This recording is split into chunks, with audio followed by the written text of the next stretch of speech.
As três coisas que dão longevidade à memória são as ciências exatas, a filosofia e a música. Um indivíduo que se quer ser culto e exercitar a memória tem que escolher dentre essas três. Se puder desenvolver as três, melhor.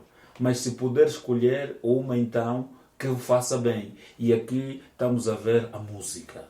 A música desenvolve a mente. A música abre a forma nossa de ver e de ser na sociedade. Daí que, lamentavelmente, queremos deixar não só os pésames à família enlutada, que muito próximo viveu com eles, e a todos nós que deixaremos de ter a oportunidade de voltar, se calhar, a ouvir novos trabalhos num contexto diferente.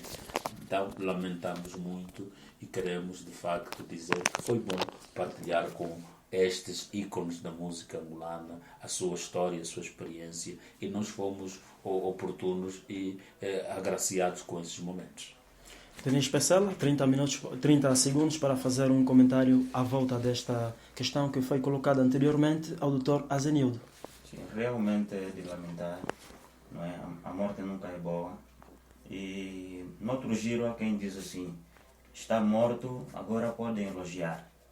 Dá a sensação de que só há reconhecimento daqueles que morreram ou que já estão mortos. Para dizer que Valdemar Basto é um homem destemido, foi um homem destemido, dada a sua frontalidade nas suas composições, e é um valente, como posso dizer, é um homem, não é, de exemplo a seguir, porque tal como ele afirmou, ele foi considerado um forasteiro em suas próprias terras, mas mesmo assim ele continuou a lutar em prol do desenvolvimento, ou então em prol daquelas que se sentiam num calvário. Então é de lamentar a morte deste ícone musical. Giel de Freitas. Bem, a morte é a única certeza nessa vida. E, embora isso, é a certeza em que menos se acredita. Ninguém está preparado para perder alguém.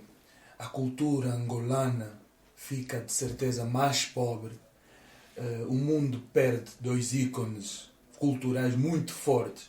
E quando digo mundo, é mesmo mundo, não é só... Porque as pessoas pensam que a dimensão desses músicos era só Angola, não. Só vê com quem Carlos Buriti trabalhou. Projeto que foi fazer lá no Brasil, com Pagodinho e outros. E onde Valdemar Bastos atuou em grandes palcos. Aliás, a crônica da abertura do programa resumiu exatamente quem foi Valdemar Bastos. Isso, as coisas estão aí. Talvez a nova geração pode não conhecer, mas os frutos estão aí. Pelos seus frutos conhecereis. E nós os conhecemos pelos seus frutos. Aliás, eu não vou lamentar porque isso o mundo todo está a fazer. Eu vou questionar.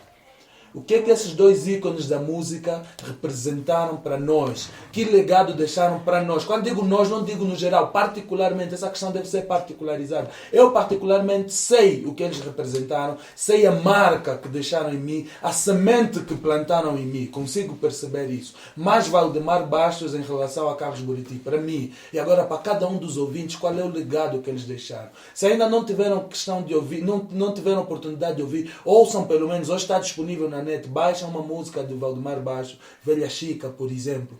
É uma das músicas que todo angolano devia ouvir pelo menos uma vez na vida antes de morrer. Velha Chica é uma marca. Vão ouvindo Carlos Buriti, essa canção Nostalgia, Saudade. O título é Saudade. Eu gosto muito do termo nostalgia nessa música, mas é saudade.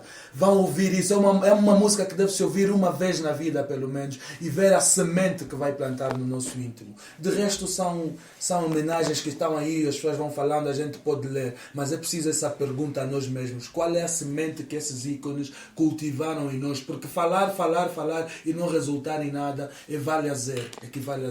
Esse acho que é o meu parecer em torno dessas duas figuras. Muito bem, de cultura estamos ultrapassados. Gostaria também de tocar na questão da juventude. Que caminhos um verdadeiro jovem deve abraçar? Que caminhos deve trilhar? Sabe-se que o Dia Internacional da Juventude se assinalou a 12 de agosto. Gostaria de começar com o Dr. Azenildo Catumela. Como é que caracteriza a juventude nos dias de hoje? Bem, nós temos primeiro o problema do enquadramento de limite e a definição mesmo. Quem é o jovem? Nós temos esse conflito. Gostamos muito de dizer, não, jovem eternamente. Alguns dizem que jovem é a maneira de ser, de pensar. Outros querem suavizar, não, a idade não conta, a forma como você vive é que determina. Não. Por isso que existem os organismos que nos ajudam a organizar-nos em etapas, em faixas de idade. Até aos 25 anos, né? A juventude começa do 18 a 35 anos. Pronto. Depois vem a fase adulta. Temos que começar ali. E eu digo isto porque é importante vermos como é que nós estamos hoje e como é que estaremos amanhã. Hoje, a juventude, infelizmente, é chamada com rapidez para um aspecto e é renegada tão rapidamente também para o outro. Infelizmente, quando a questão é dever, ali chama-se a juventude. A juventude deve. Ali está. Mas, quando o assunto tem a ver com as benesses, ali já os jovens são insurretos, os jovens já têm todas as conotações, mas, lamentavelmente, Angola não é exceção, o mundo ainda não atingiu o ponto mínimo para validar essa franja da sociedade. Infelizmente, dá-se muita atenção às crianças, e assim deve ser, e pouco à juventude. Os organismos nacionais e internacionais, a intervenção é sempre, olha, as crianças devem ser protegidas e tal. É verdade, todo acordo subscreve. Mas uma franja não menos importante é a juventude naquilo que diz respeito ainda à idade mesmo. Porque dos 18 aos 35 anos é o ponto alto em que o indivíduo deverá pôr à prova aquilo que foram os seus conhecimentos, as habilidades que desenvolveu e a atitude que está a ter perante a vida. Se nós olharmos para a nossa sociedade, não precisamos ir longe e vermos. Em termos de exercício de atividade econômica precária, quem mais realiza atividade dessa natureza? São os jovens. Se nós temos, no AMBO, 90% dos mototáxis são jovens, porque estão dos 18 aos 35 anos, esses serão os adultos de amanhã.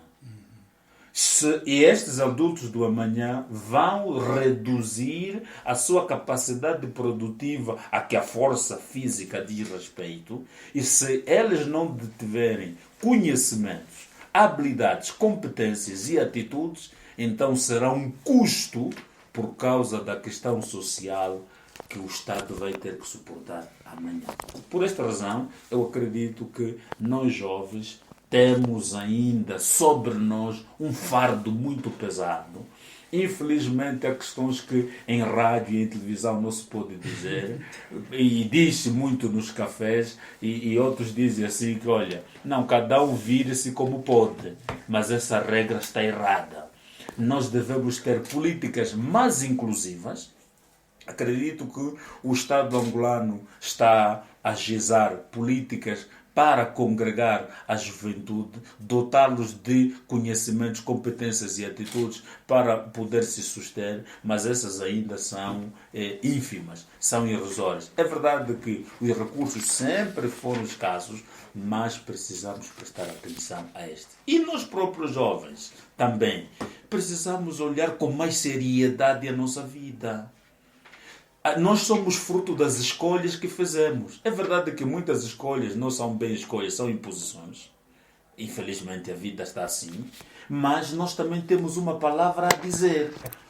O jovem tem que ser mais aguerrido para a vida. E em sociedades democráticas, e volto a dizer que o meu colega do direito está ali, diz que um direito luta-se, não é? Não se é dado de bandeja. É preciso lutar para que o seu direito não seja ferido. Então, nós jovens hoje precisamos exercitar um bocadinho mais esse nosso direito. Buscar atividades que de facto venham a dar mais dignidade à nossa vida com os poucos recursos que temos, que é para podermos então ter um adulto com maior qualidade e maior desempenho na sociedade. Muito bem, Dr. Azanildo. Jurista Denis Pecela é o mais novo entre os meus convidados. É um orgulho ser jovem em Angola? Bom, em parte sim. Porque falar de jovem atualmente, principalmente cá em Angola, não é? Que é a nossa realidade, é ser um guerreiro da linha da frente. Os exemplos são claros, há muita coisa por se dizer, porque a juventude atualmente ultrapassa várias dificuldades. Só para ilustrar, primeiro temos a falta de emprego. A juventude praticamente não consegue realizar, não consegue fazer praticamente nada. Por quê? Por falta de oportunidade de emprego. E depois nota-se que os jovens estão mais ligados à delinquência por conta de tal coisa que é a falta de emprego. Porque se os jovens não têm aquela ocupação que deveriam ter, entretanto estão mais suscetíveis a cair em tentação. De facto, por isso digo que em parte sim, como humano que sou ou que somos, então devemos ter o orgulho de ser aquilo que nós somos. Exatamente. Mas dizer que é um orgulho é uma questão ainda pertinente. Seria um balde de água fria. Exato. Mas o doutor disse bem que essas frustrações que nós estamos a carregar hoje também é fruto do que tipo de crianças fomos nós ontem. Efetivamente, estás a ver? Há aqui uma responsabilidade maior, é sempre de quem dirige. A responsabilidade maior é de quem dirige. Porém, nós também devemos fazer mais com o pouco que temos. Todo mundo já sabe o que o governo fez em relação à juventude hoje. Exato. Isso já não é preciso, não é segredo. Não é segredo. Todo mundo sabe as insuficiências, o porquê passam à juventude. Agora, nós jovens vamos aceitar isso pávidos e serenos? Aí é onde está a questão. Quer dizer, até porque o Dr. Azenildo fez referência a um ponto muito importante. A importância que se dá à juventude. Só para vocês terem uma ideia, o Dia da Mulher foi institucionalizado em torno de 1917. Sim. O Dia da Criança, 1925. Mas o da Juventude só foi há pouco, em 1999. Estão a ver? O mundo, até o mundo tem esse tratamento, posso assim dizer, desigual. Exato. Não sei se eles pensavam que os jovens vão se impor por si só, mas se é isso que eles nos pedem, nós devemos fazê-lo. Porque as políticas de Estado, e atenção que essa situação precária em que se encontram os jovens é intencional. Isso são políticas traçadas, isso não é obra do acaso. E eu costumo dizer que quando essa gente, desculpa o termo essa gente, mas não consigo tratar de outra forma. Essa gente que nos governa, chegaram aos lugares de decisão, eles eram jovens também como nós. Eles estavam entre os 27 anos, 30 e pouco. Os mais velhos é que passavam dos 35, mas a maior parte dos que tomaram os ministérios tinham 20 e tal anos, 30 e tal anos. Só Benito Alves quantos anos tinha? José Eduardo dos Santos quantos anos tinha? Eram jovens. E na altura tomaram as rédeas de uma nação virgem, completamente inexperiente, e conseguiram levar o barco mal, mas levaram.